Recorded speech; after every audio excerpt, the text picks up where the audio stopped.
In the fourth chapter of the Mishna, Pirkay Avot, the very first Mishnah in that chapter begins with a statement by a fellow by the name of Ben Zoma, who was one of the primary rabbis of his time of the 2nd century. He was a contemporary of Rabbi Akiva. It begins by saying, Ezehu Hacham. He's asking a rhetorical question. Who is wise? How do you judge wisdom? By how many letters you have after your name? By how many degrees you've got accumulated? How do you judge wisdom? By the person who tells the wittiest jokes? By the person who is the most conversant in a particular subject? What is, in fact, wisdom? So Ben Zoma's question is germane, especially if you want to establish a relationship with a teacher. He answers, who is wise? Halomed mikol adam. The person who is able to learn from every single human being. Why is that vital to know? Because every single person has something to teach. Every single person has something unique that they have learned in life that you have not yet learned in life. Why? Not because you're dumber than they are, or they're smarter than you are, but they have experience that you've never experienced. Even a child knows something that you do not know. Even somebody who is a senior citizen who may be suffering from dementia knows something that you may not know. And the ability to have two ears that are open to the possibility that they have something that you can learn from is what Ben Zoma's comment is all about. And then he bases it in a scriptural reflection by saying, Mikol leamdai hiskalti. From all of my teachers I grew wise. From all of my teachers I grew wise? Wait a minute. Didn't he just say somebody who is wise is someone who learns from everybody? And then the proof text for that is, from all my teachers I have learned? See, it's not a mistake. What he's calling all people are teachers. Every person that you meet is a teacher if you will listen to what they have to say. It doesn't necessarily mean that you have to do what they have to say. It doesn't necessarily mean that you have to be who they are.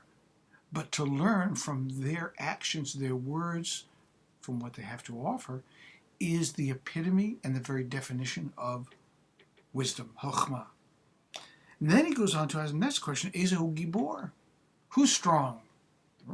Person who can bench press 500 pounds? Who's strong? Somebody who can resist temptation? They really like ice cream, but their doctor told them, no, you can't have ice cream. Diabetes is going to interfere. You can't have ice cream. Is that strong? Well, yes, somebody can resist temptation. Somebody who has a proclivity towards alcoholism, if they resist alcohol, is that strong? Yeah, that could be the definition of strength too.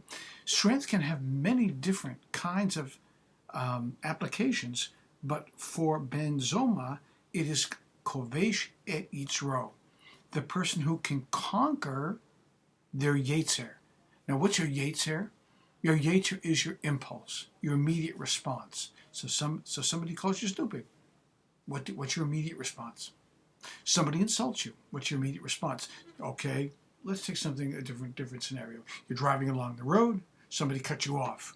Very close. Could have nicked you. Could have cut you. Could have gotten in a bad accident. Right?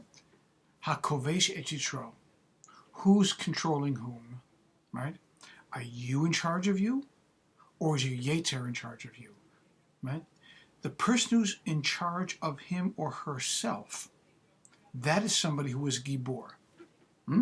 That is somebody who is strong. That's the definition for Ben Zoma of strength. So wisdom, somebody who learns from everybody, and everybody is a potential teacher.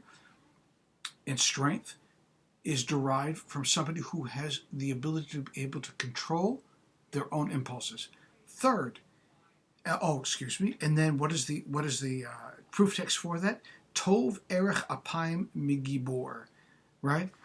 He who is slow to anger is better than a strong man, and a master, or moshel berucho melochet ir, and who is a master of his passions is better than a conqueror of a city, right?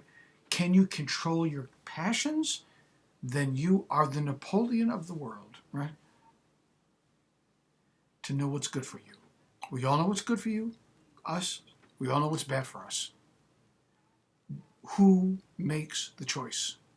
right? Your Yetzer, or you. And now the third element is he asks, Eza hu ashir, who is rich, right? Okay. Is Bezos rich? By definition of money? Yeah, he's pretty doggone wealthy. But you don't live next to Jeff Bezos. You live next to Chaim Yankel. Chaim Yankel has $1 million in the bank. Is he rich? If you have $500,000, yes, he's rich. So rich, we've already discovered, is relative. It's not absolute. Rich is what you determine to be rich. Now, for Ben Zoma, the question takes on a different patina. He says, Hasameach bechalko. The person who is rich is the person who is satisfied with what they have. So you can be Jeff Bezos and poor because you don't have enough. You can be the person that lives next door to you, has $1 million. Well, you only have $500,000. Who's poor? Who's rich? The person who is rich is the person who's content, right?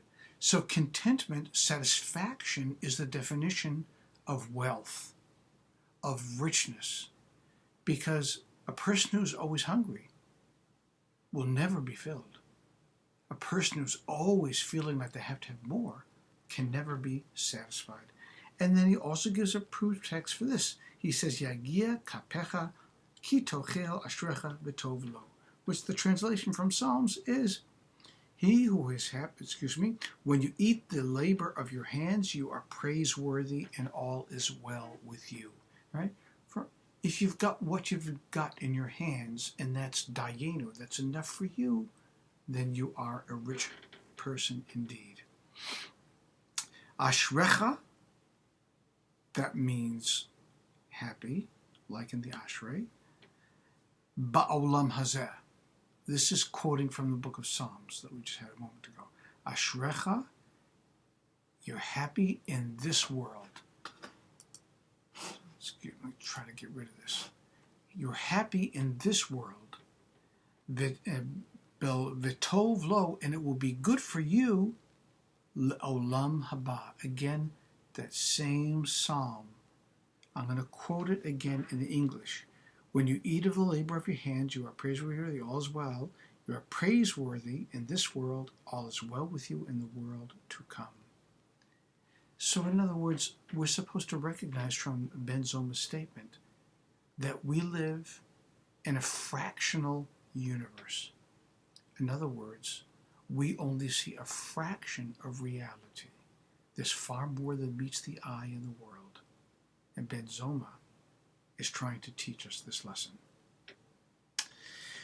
And then the last one is Eze Michubad, who is honored. Right? Who gets the privilege of receiving honor. HaMechabed et Briot, the person who honors everybody else. There it is.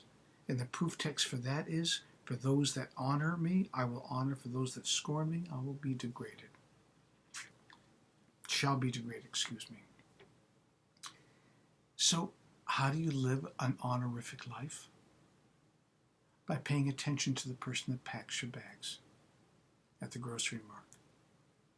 By paying attention to the nurse, or the person that's sweeping the floor, or the person that otherwise becomes invisible.